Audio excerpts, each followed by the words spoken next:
तर पहा आपल्यासमोर मारुती सुझुकीची फ्रॉन्क्स आणि टाटाची पंच दोन्ही गाड्या समोर आहेत. तर कोणती गाडी बेटर आहे लुकमध्ये किंवा बाकी गोष्टीमध्ये, तर कमेंटमध्ये नक्की सांगा. हे पहा, ही आहे फ्रॉन्क्स, व्यवस्थित पाहून घ्या. आणि इकडे आहे टाटा पंच. हे पहा, अतिशय छान अशी टाटा पंच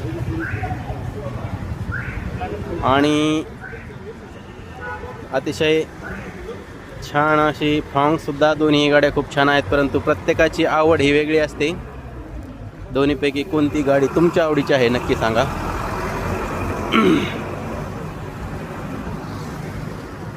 ॲव्हरेज, सेफ्टी यांचा विचार करून नक्की कमेंट करा. धन्यवाद.